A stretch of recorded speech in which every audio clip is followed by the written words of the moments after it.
So in 2027, 2028 timeframe, there were these nuclear explosions far away. I was in Northern California. It looked like it was Southern California. There were 6 of them. And suddenly, as me and these other people were looking, trying to figure out what was going on, was it really a nuclear explosion? Was it something else?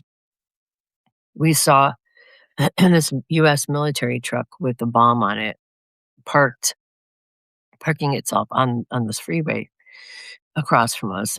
And we realized at that point that it was real and that they were gonna do it here, now, where I was. So I took off and went back to my body. So I don't think this is necessarily literal, I just wanna say.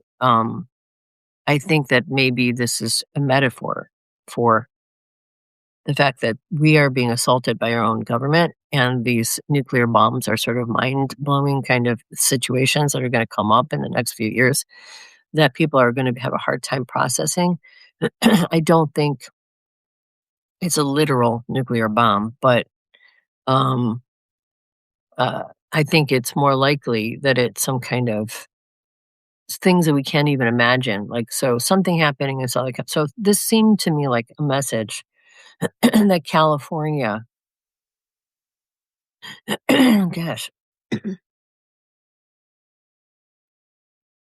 California in the next year, not so much this year, but 27, 2028 is gonna be the focal point of some kind of really assaultive kind of, um, operation, right? So we've seen, waves of this kinda stuff happening with ICE, and this felt like a whole other level. So I don't know exactly what the nuclear bombs represent, but I highly doubt they're literal nuclear bombs, um, but it seemed to me like a message that for whatever reason, and we'll see what this means. I mean, I don't know if this is I didn't get all the information. I just kinda ended up right before all this happened in that period of time that it was perhaps there is a sort of a maybe it's a metaphor for the state being in opposition to the federal government and the federal government attacking California, or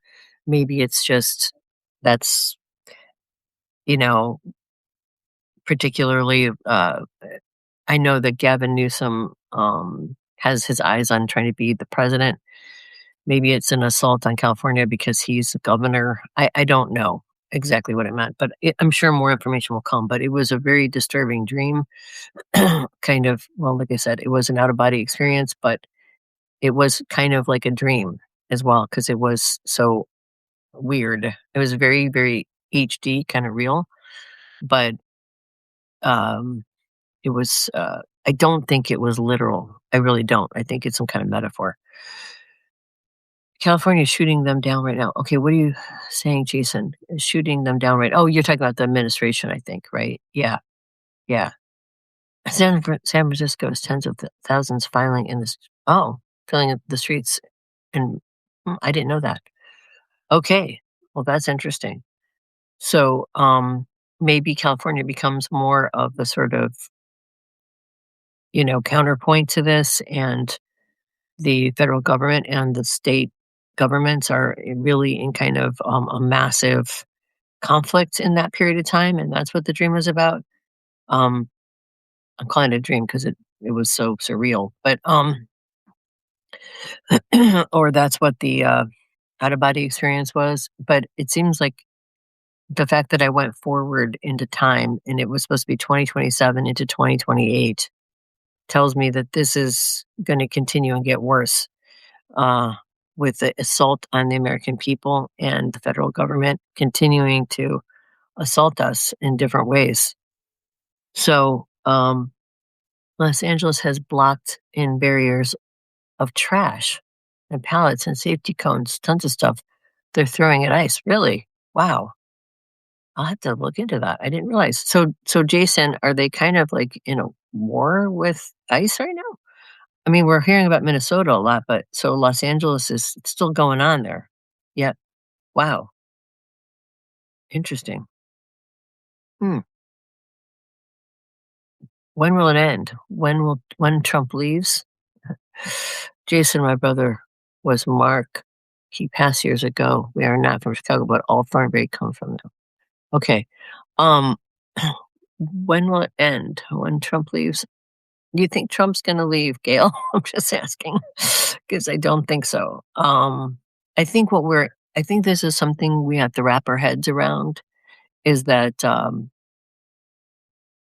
we're out of the fishbowl of our normal democracy right now. Already there are, I guess, happening in the margins while all this really, like, very dramatic stuff has been happening is, the Trump administration is going into voter rolls and taking things, and they're already trying to, steal the midterms, and they're setting it up to basically, I mean, my feeling has always been since he came into office, think about how Putin came to power. Putin came to power in a supposed democracy. He was elected and he never left. Um, you're talking about like what happened in Hungary, right? People can get that's sort of the modern day version of fascism. People vote the person in and they use all the levers of power to keep their power and never leave. And unfortunately, you know, I don't, so unfortunately, in the Biden administration should have really put all of the pieces back in play to make this impossible. They should have expanded the Supreme Court. They should have released the Epstein files. They should have really kind of been really aggressive about fortifying the democracy. But, you know, I think Joe Biden didn't have the kind of understanding of what this really was happening. I think he kind of saw himself still in the 1980s or the 1990s and trying to just be a normal American president. But what we really needed during those 4 years was somebody who was going to make sure that someone like Trump, who's a fascist, couldn't just come in with the Supreme Court, able to sort of do whatever he wants with no accountability, or with the Republican Party being captured and totally unable to resist Trump. So I think we have a captured government right now. So I don't think there is a traditional political, and I'm saying this now, but I've thought this for a long time, and I just, I alluded to it for a while, but I don't think we're in a situation where uh, any normal political solutions that we've traditionally enjoyed are going to work to get this regime out of power. Um, and I wish that wasn't the case, but that's my gut, is that it's going to take people really, really resisting, and people are going to have to fight. And I mean that it's going to force us into a position where we have no choice.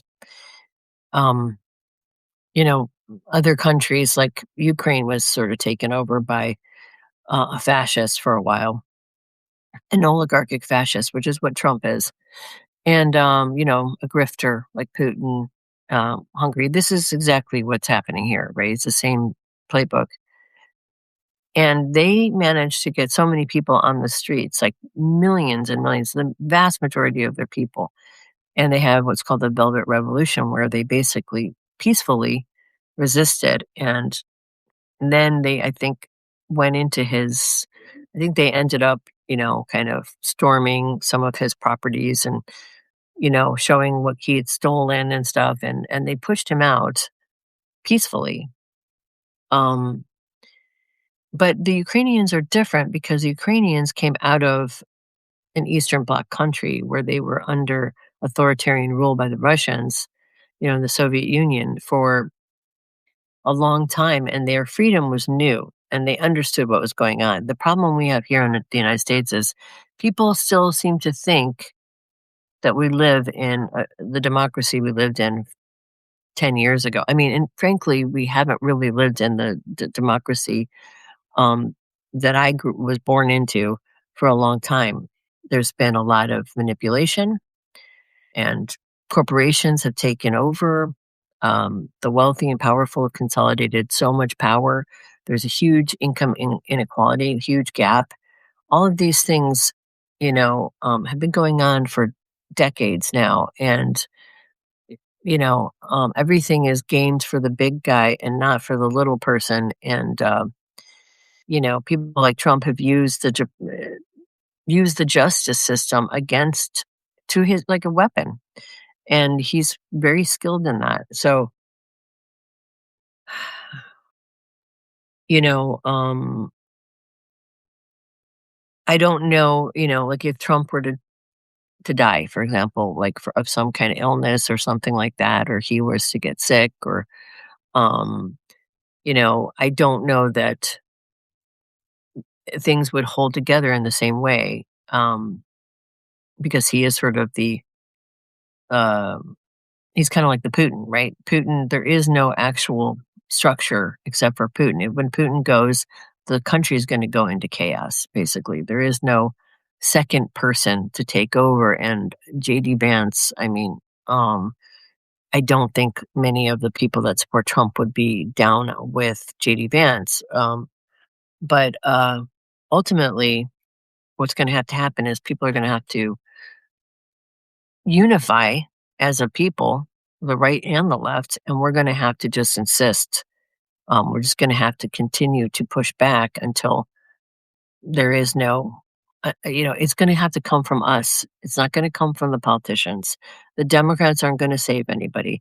The Democrats are part of the problem. I mean, I've been saying this for a long time. People have gotten mad at me, but they have been complicit. They have either some people thought they were bringing a knife fight to a gunfight.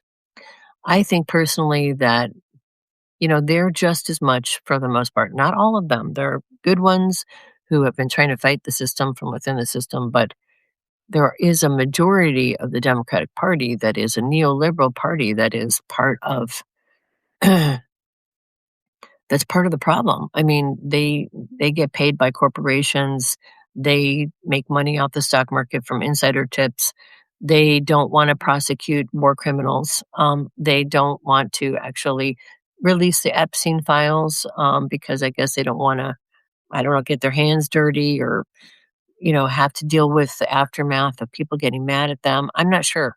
But all I know is that there's a class of people in our country, the political class, which is not how the Constitution was, that's not how this democracy was supposed to work. It's supposed to be representation of the people by the people. There wasn't supposed to be sort of an aristocracy, a political class, which is what we have now.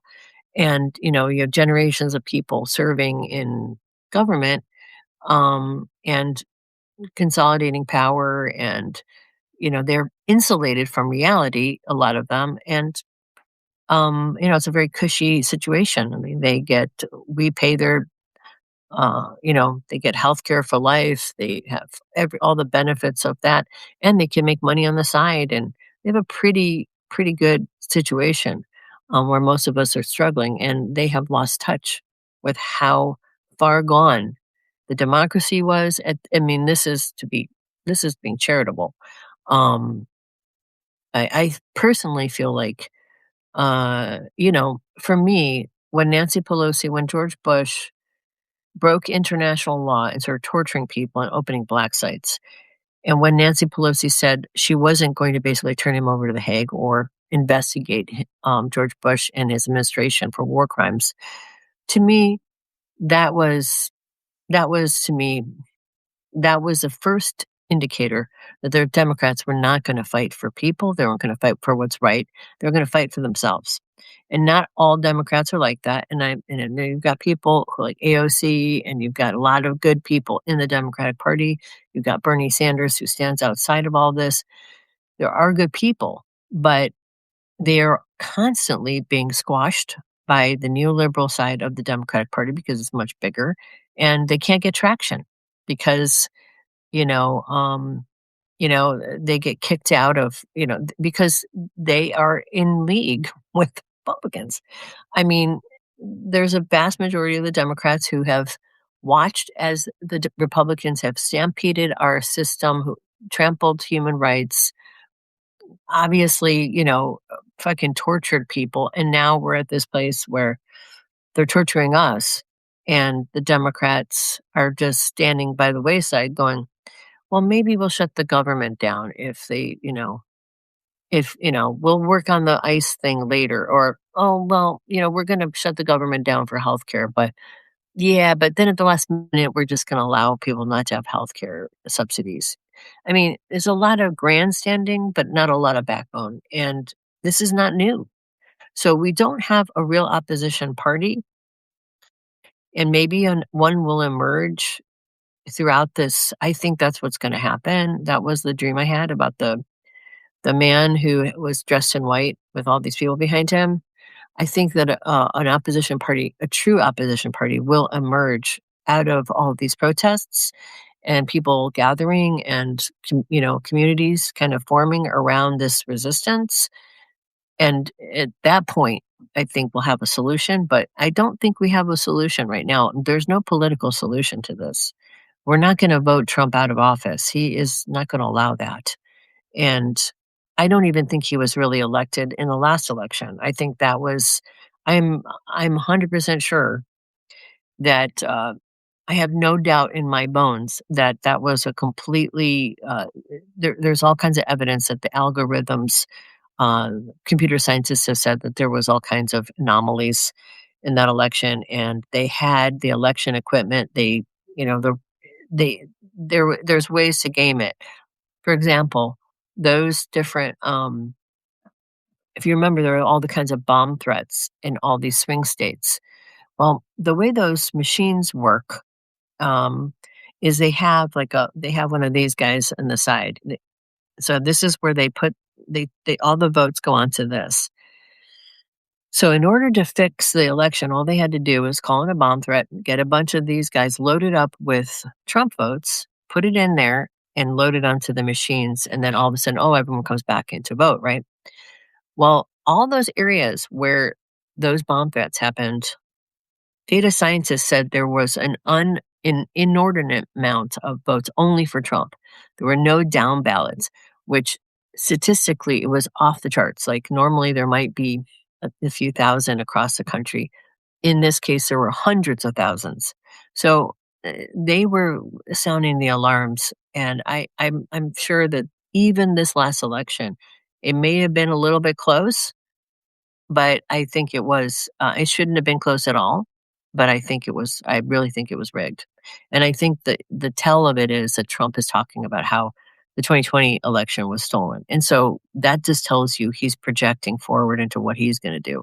Everything Trump accuses other people of is really is a confession of what he plans to do or what he's done. So, hey, it's good to see you. Hey, Linda. Sorry, Jason. Oh, you guys are talking. Okay. Well, you have said in the past that Gen Z will have an effect. My Gen Zs, those are 16, 17, they are a force now. Where it will go, I don't know. Yes, Gen Z is going to be impactful. They have Neptune in Aquarius. They're a very, they're a very unique generation. Uh, and with Pluto and Aquarius crossing their Neptune, I believe that they're really from the numbers I saw about Gen Z. Gen Z is really not down with this. They're really not happy with the Trump administration. In fact, the numbers are so low, like they're in the 20%. I mean, the highest were in the 20, as low as 8% approval um, in different areas. I mean, even which is unusual because Gen Z is like any other generation. They're growing up in households, some of them very conservative, but they are not, for the most part, buying that. And they certainly don't like Trump. So I know that they are also an anxious generation, and they have other issues. But um, I think that they will kind of rise to this occasion. I mean, Gen Z was the one who just overthrew, but it was an Asian country. God, what country was it? I mean, just like last year, there was some kind of thing on the internet. The anyway, they rose up and they overturned an entire government within a day. So I think they're. I think we people are underestimating them.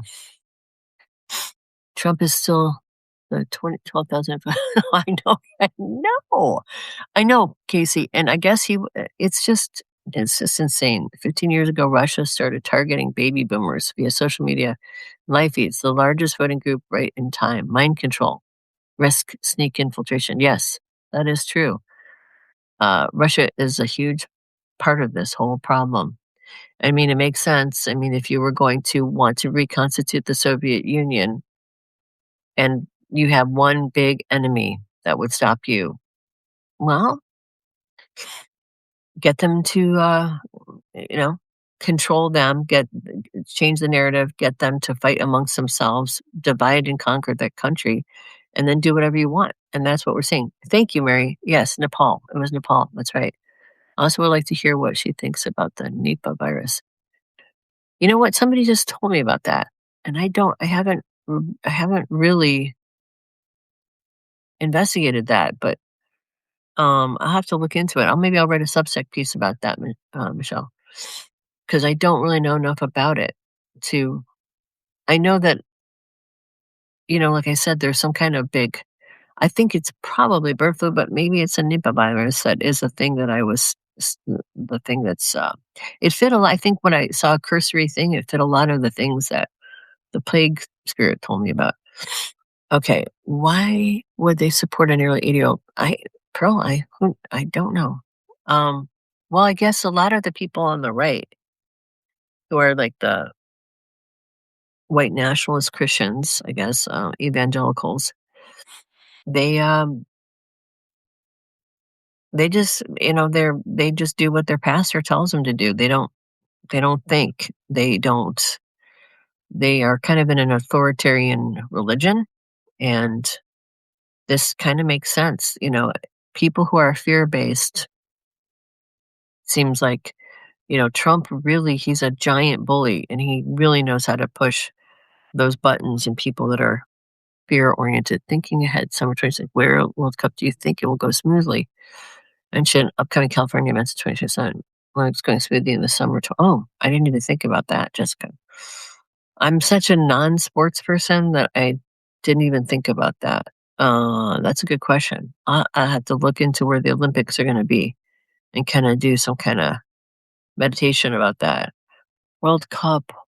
I mean, I've heard that in the World Cup situation, like a lot of people are not coming to the US because of it, and that people are canceling their trips and people are boycotting.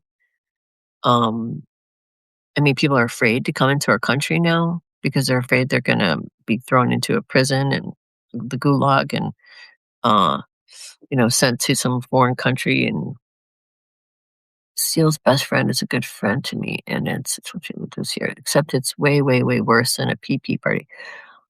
Huh.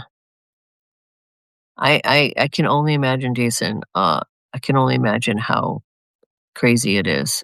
I mean, way, way worse than a PP party, huh? So that's what the Russians have on Trump.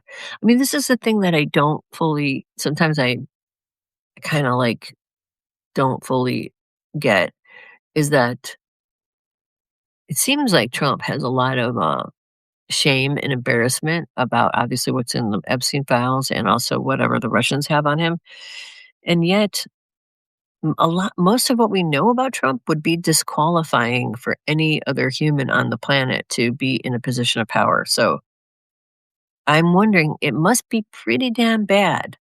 Uh, it must be really abhorrent. Uh, whatever is in those, files, and whatever the Russians have on him, in order for him to be that scared. So that's why it doesn't surprise me. It's way worse than I would think. Fear has no connect. I agree with you. I agree. I did wonder if there was the blood plague you were saying. Yeah, I'm gonna have to look into that because I'm wondering if that is, uh, what it was. Everyone is. Winter Olympics in Italy. It's bad. I would love to hear about it, but it was tricked into thinking they were friends. Right. It's horrific. Huh. Trump is under demonic protection. I agree. It's not so much Trump, it's the dinosaurs pulling strings, the background. I think it's so too, Casey. I won't say, but it's worse than what's in the Epstein files. Yeah, I'm sure it is. I'm sure it is. So it's probably even younger girls or younger people and probably more vile, um, and more sadistic, I would imagine. That's probably along those lines, right? Um, I mean, I know this is gonna sound weird, but, this whole thing, cabal, that you're seeing exposed with these wealthy people. When I was working as a psychic in the early 1990s, there was a woman who had been she had been an agent, and ironically, she had been the agent for, the woman she would for the girl that the woman, Melissa Gilbert, whose husband was just arrested for pedophilia. It's weird, I was thinking about this before that happened, and, this woman who was an agent no, Melissa Gilbert wasn't involved in this, but it was just a weird connection. She, her husband was, like they were very high up in the food chain, of Hollywood. He was, like, a big producer, very wealthy, and she was, an agent, and she kept having housekeepers quit, saying that they didn't like what the father was doing to the girls, like, that they were alone in the bedroom, and the housekeepers were trying to basically warn her, but she didn't understand. She said "What's the big deal? They're watching TV." Eventually, one of the daughters came to her and told her that he had was raping them and molesting their father was raping and molesting, and not only doing that, but trading his own children to other pedophiles, and they were having sex with each other's children and things like this, so it was like a ring, and, and then, she just could not, like, for it took her a day or so to, like, just process it, and she said that, and it sounded like their sex life was really weird and kinky to begin with, um and she said, "You don't even know, but there are these." So this her husband was, like, trying to convince her to stay married to him, and he gave her all these documents of all these different people who were doing the same things and talking about how it was normal and all in that there was, like, different locations around Hollywood where people would come and trade their children, and they would, you know, and it was like this whole ring of pedophiles, and it was with their own children, their own flesh and blood children, and she just, she got divorced, obviously, and then it turns out that her husband not only was raping them as little girls, but started raping them as babies, and one of her daughters became completely schizophrenic and totally broken, and the other one kind of was somewhat functional. Um, and she told her mother, what was happening and how she was gonna leave him and all this, and her mother told her, "Uh, don't worry about it, just let him do it, I keep the money."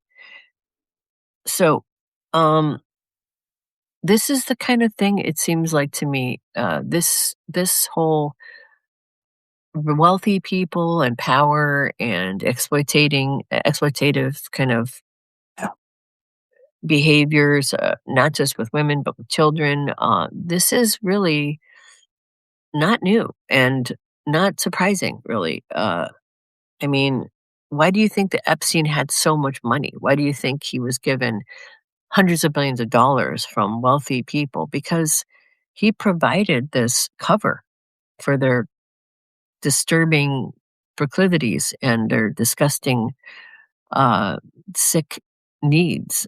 And I know a lot of people say he was Mossad or whatever, but I've heard other people say, well, there's no reason he had to have hundreds of billions of dollars to be a Mossad agent, and the kinds of things that were going on there, uh, were beyond.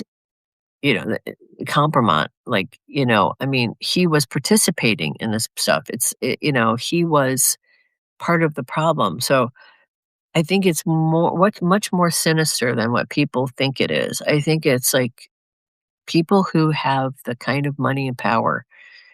Look at power corrupts, absolutely. And people, this is why I don't believe anybody should be a billionaire. I don't believe anybody should have more than, I mean, if the wealthiest person in the world should have maybe, $100 million or something. Nobody needs that kind of money because that kind of consolidation of money isn't about money. It's not about security. It's about power. It's about being able to control other people. And anybody who gets into that position, um, you know, unless they're really, really good people to start with and they kind of fall into that money, the kind of power and uh, ability to control others, it insulates you from reality. I mean, just look at Oprah. Okay. Oprah started out as a normal person. She seemed like she was looking into her own kind of battle scars growing up.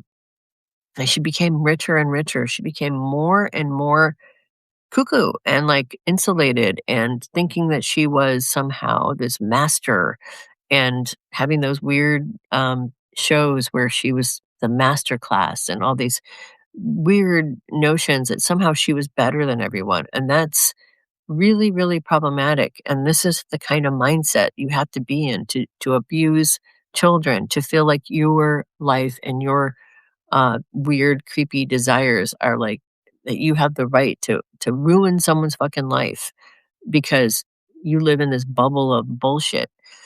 I think everything we're seeing happening right now is all because of because of greed, really. Greed and power and money and on every level. I mean, the reason we're having this, I mean, it's why it's not surprising that Trump, he's a liar, he's a thief. It's not surprising he's also a pervert. I mean, they seem to go hand in hand. Okay, let's read some of this. 3 million Epstein files were released the other day. Trump is in them. Yeah, he's in a lot of them. One affidavit accuses him of having engagement. Yes, with a 14-year-old. Yes. Not only did he, yeah, she was 13, and this girl, and she bit him, and he smacked her.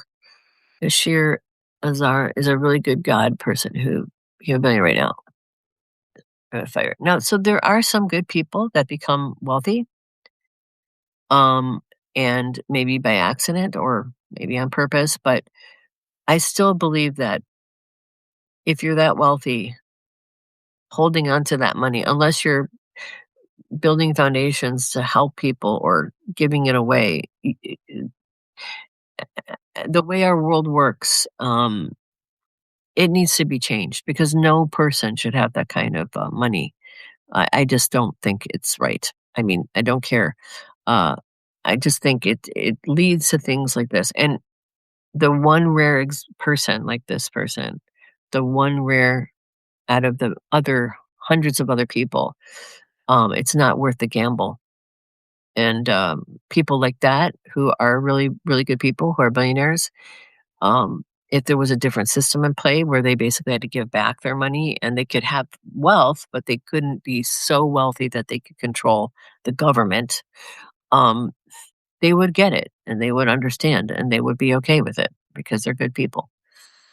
Uh, it's depraved. Oh yeah. Oh, it's beyond depravity. It's evil. Bubble of bullshit. Yeah, we follow the ego or the spirit. I think that's true. And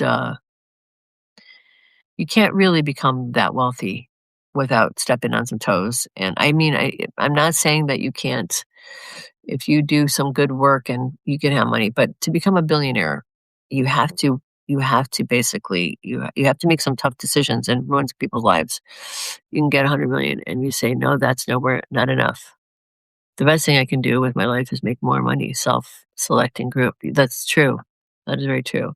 There's never going to be enough money for someone like that. It's always they're in competition with one another. Um, but there was a study done, like I think it was a European study, because they have different laws about money. So you have to pay a lot more money in taxes. But you can still get that same kind of rush about being super wealthy if you cap it and kind of bring that money back into the public good.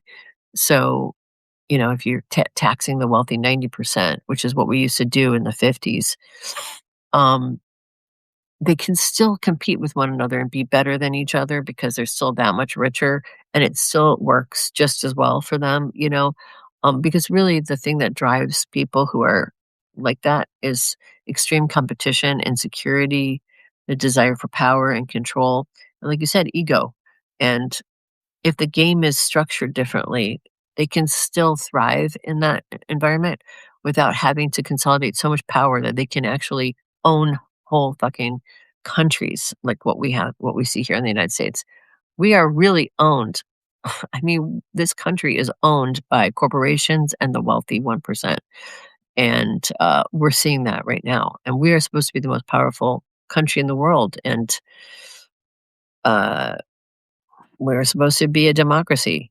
But that's what, over time, this kind of corruption is how you end up in this situation. Uh, Lack is a man. Okay, to take down the rich will be to take down everything unless you see a different way. No, Ingrid, I think that is the only way. I think the only way is to, it's like how every revolution ends up here. I mean, I'm not suggesting that's a good thing. FDR, he was at a crossroads with income inequality. I mean, people were starving in the streets, and Eleanor Roosevelt was a smart woman and kind of convinced him to change his policies and help the people. And part of it was, yeah, to help the people, but also another part was to stave off a revolution because people were starting to become very agitated, and you had a lot of you had a lot of people turning to socialism and communism and wanting to overthrow the wealthy and redistribute the wealth. And by FDR going in there and redistributing the wealth and kind of making things fair to some degree, a revolution was staved off. But you can't keep doing this to people. You can't keep fucking just pounding them and making it impossible for them to live and then expect that at some point they're not going to break because they will break.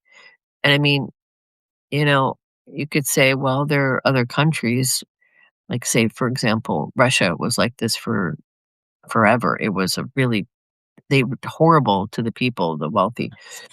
And it lasted for a long time where they were, but the other thing you have to realize is, there's a difference between stealing a slave, somebody who had been free in Africa, like what happened when the slave trade was happening. You get a fight, you get people that would fight you, that would try to run away, that would be, that wouldn't go along with things. And then you have people who are born into slavery, who are born into a life of servitude and slavery, and they don't know any other life. And they don't know how to fight because of that, really. That's all they know. They are kind of brought up neurologically to kind of form their world around that reality. When you take over a country in a year and turn it from a kind of crappy democracy into a full-blown fascist state, you're snatching people and their freedom away from them, and you're going to get people who are going to fight. Now, in other places like Russia, they did it slowly. I mean, this didn't happen. Putin didn't come to power and just stay in power overnight. It was a slow process of indoctrination and getting people used to the frog boiling thing. I mean, we had a little bit of that in the Trump 1.0, but the level of how fast they're going to taking people's freedom away from the Don Lemon thing. I mean, arresting people, going after their enemies, and all the stuff that they're doing, and violently murdering people, executing people on the streets, regular people, because they're exercising their First Amendment rights to be able to have free speech. Um, when you do that kind of thing and you do it so fast, uh, it's not the same as when you slowly bring in fascism and people get used to and sort of adjust themselves to, well, we can't go out because we don't want to be out in the streets with all the militia, or if we go to these protests, they might kill us, so we should just stay home. Or we can't talk about the leader, dear leader, because we're going to get thrown in jail. Well, those are learned habits over generations, or certainly over decades. You don't just impose all that on people who don't have any framework for it without getting people freaking out and fighting against that. And this is what's happening right now. I think this is exactly the situation we're in. And many people don't recognize what is happening. I think they think somehow there's going to be a political solution to this, that the Democrats are going to step up, that we're going to have another election that's going to solve the problem, and Trump is going to be normal somehow and step down from the presidency. I mean, he created a coup on January 6th, the first time when he didn't win.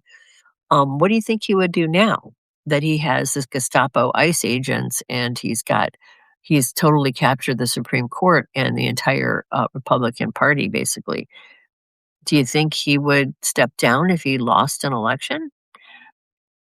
I mean, realistically, come on. I mean, it just doesn't even logically make any sense.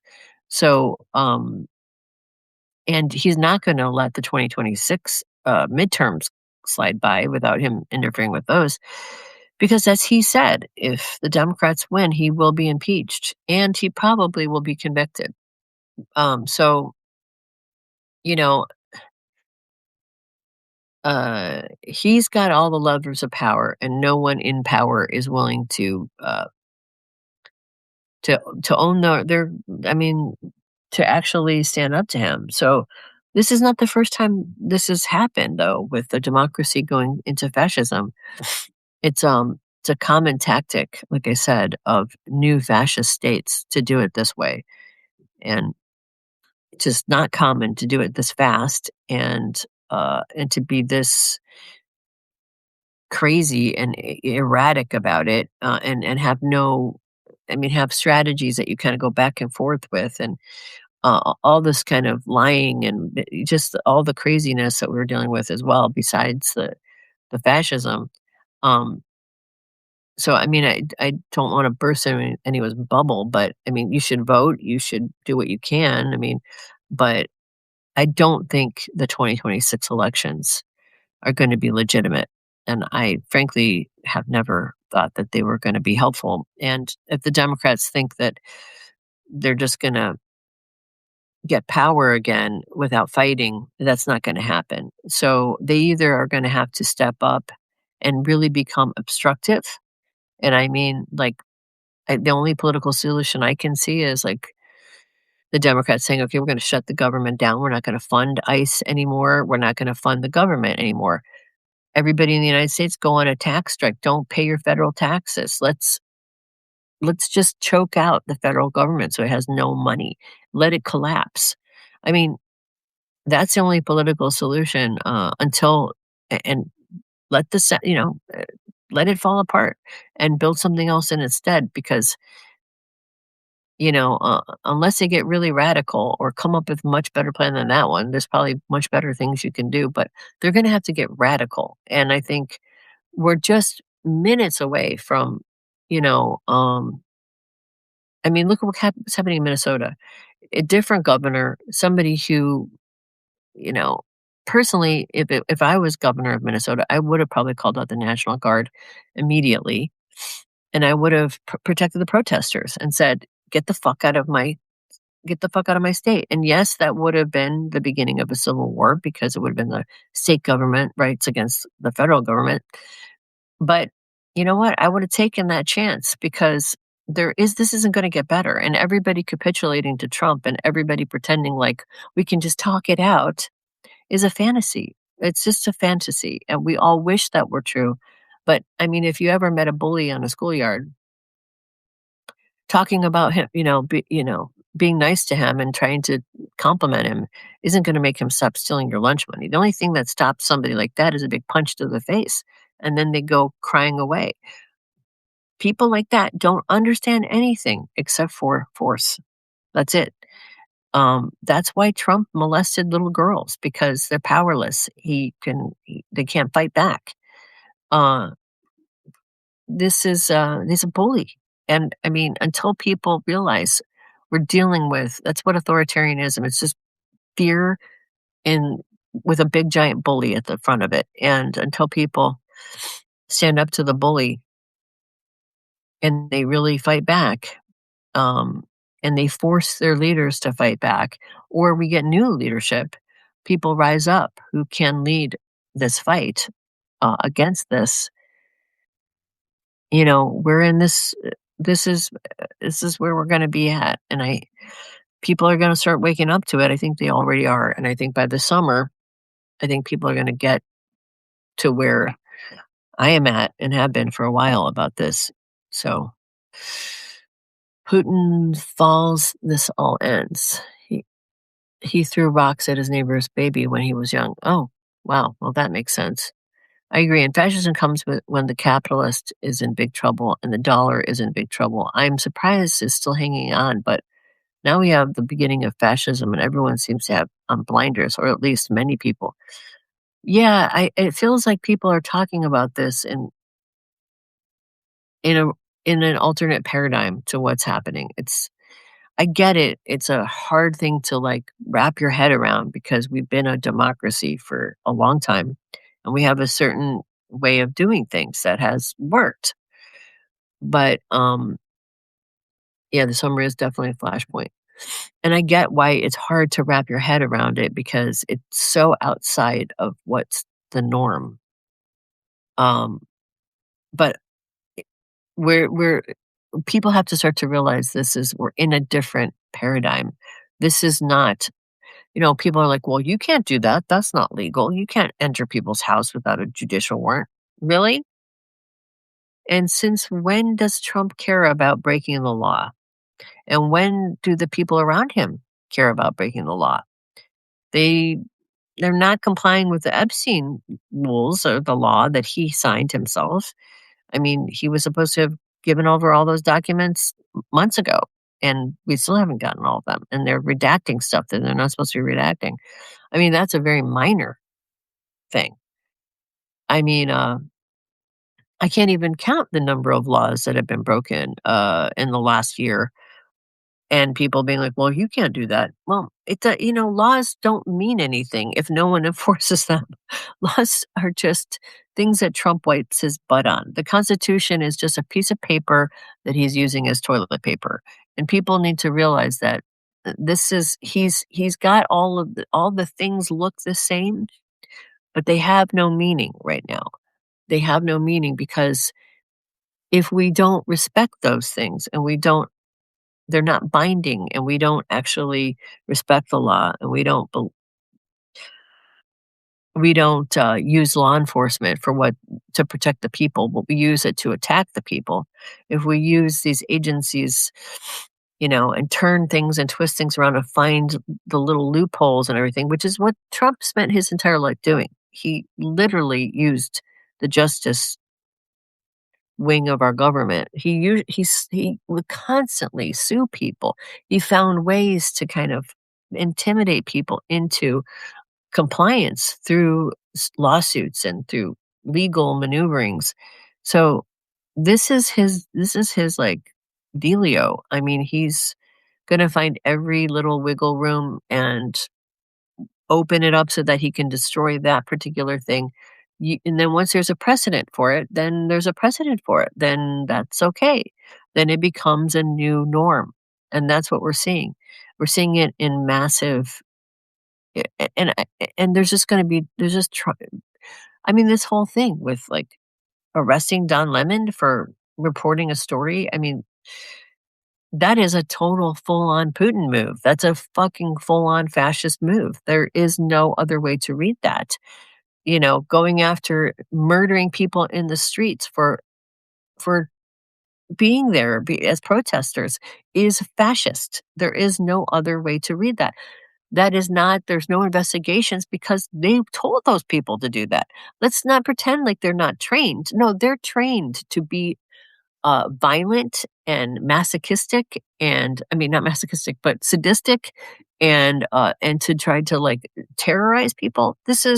They're hiring people who are white Christian nationalists. They're hiring people who were y- in jail and stuff like that for rioting at the Capitol. They're hiring people who are mentally unstable. They don't care. They don't do any background checks. They don't care if you have a criminal record or if you're psychotic. Uh, they're wearing masks. That's illegal. You can no other cops don't come to your house wearing masks and not showing a badge. You're supposed to show your face and have a badge and a name and a number so that people know for sure that you're who you say you are. That's illegal. I mean, it's just. It, I don't know how much more proof anybody needs to that this is basically a rogue fascist, uh, oligarchic. He took money from the Venezuelans. He put in his own personal bank account, $500 million. What normal president would do that? What normal president would go in and take a leader out of a country and then extort that country for money? I mean, this is some crazy shit. And it's like, I don't know why people can't just stop pretending that we're in a normal democracy and we're gonna all go and vote and it's gonna be okay. That's not what's gonna happen. It's just ridiculous. It's just ridiculous idea. I mean, at this point, it's like going to yeah, it's like walking down the street and every day you've been attacked by this kid who's stealing your money and beating you up, and you go, well, maybe today if I skip to um you know to my school, then he won't attack me. It's like it's just irrational. I mean, it's just totally not looking at what's really happening. And I'm just saying this because at this point now, I can just tell you this is happening, and people are going to eventually fight back for real. But we're still at the point where people still haven't fully grasped the place we're at. And once Neptune moves out of Pisces, Saturn moves out of Pisces this spring, I don't know if it's going to be an event or if it's just gonna be like a bubble bursting, but you're not gonna there will be total clarity about what's happening, and what I'm saying now will be on the lips of everyone. Everybody will be feeling this way, that this is full-blown fascism and there is no political solution. People have to take the power back. This is supposed to be a democracy. That's what happened when we now, I mean, Rick Wilson, who I don't normally listen to, but he came up I saw something of his, and he was talking about it like uh, in kind of these terms. And a lot of people are starting to kind of realize that these are the terms now. Um, it's unfortunate that people didn't see it beforehand. Most of us did, probably everyone here did, but that anybody could have voted for this is mind boggling. But they didn't really know what they were voting for, I guess. He was lying. So, but you should have been able to figure it out, in my opinion, from who he is. Okay, probably in being but okay. So you think it's just that the people don't see or have clarity of what's happening, not that they are waiting for someone else to come and save them. Yes, I think it's both, Jennifer. I think people think that somehow someone else is going to come, like the Democrats are going to finally step up and do what they're supposed to do. But at a certain point, we're going to realize that there is no one that's going to save us but us, and that we're going to have to really organize and stand up to this. And if we don't, then we're going to have a fascist country, and we'll be under the thumb of authoritarianism for maybe forever. I don't know. Um, Maybe until you know until we get climate change to kill us or whatever. But I don't think that's what's going to happen. I feel like while there is a certain segment of the population, I don't think what is willing to do anything about any of this, or some people who actually like it. I think there are enough people who uh, who are going to be so, and maybe this is part of why you see people being murdered is I think people who have actual faith in this democracy, who actually believe in rule of the people, and they're so just they can't even imagine that that's anything else. Um, you know, like Rick Wilson said, the old slogan for the revolution was "Give me liberty or give me death," and he was saying, "Don't be afraid." That's him. He's an ex-Republican, but I think once the Republican side, I mean, Trump is going to come after people's guns for sure. He's already starting to make little moves in that direction, and once he does that, I think the really extreme right will probably collapse into being against him as well. So I think we not that people should wait for the right to kind of come along and get you know angry, but I think this is a war against the people. It's not it's starting out as a war against immigrants and a war against the left, but anybody who's not going to be 100% compliant is and anybody who's a threat. Anyone with a gun is a threat. There was already some kind of information that came out in the public that Trump was looking into gun clubs. They've already said if you bring a gun to a protest, which the NRA said, that's ridiculous. It's, you know, that's an anti-Second Amendment thing to say. Then then you deserve to be murdered. So, you know, I think the gun thing for the extreme right might wake up some of them, but in reality, what we're looking at here is people need to wake up a lot faster and kind of organize because the sooner we do this, the less, I think, the less violence and the less, the more peaceful and the more positively this can be done. The longer we wait, I think the harder it gets, and uh, the more you're allowing this side of the fascists to assemble their everything against us. I mean, ICE has now gotten all this funding. I mean, you're going to see shit tons of them on the streets all over the country, stirring shit up. And I mean, that's probably going to happen starting in the spring. I think that's part of what this Neptune and Aries thing is about. So, that might wake people up out of their slumber, realizing that they're under assault, and everybody is. I mean, Minnesota is there's a woman on here last week who lives there who said you can't even drive down the street in Minneapolis. Like there's people are getting stopped but going to their doctor's appointments, or just you run into an ICE blockade, and it's like, is that how people want to live in this country? That they can't even go to work or go to their doctor's appointment, go to the drugstore because ICE are like harassing people and shooting people on the streets. I think once this gets to that level, I mean, unfortunately, and it's coming to everyone's town, and it will come. It'll be everywhere. Uh, at that point, that's maybe when people really, that's when you see people really kind of, what we're seeing in Minneapolis, people getting really angry.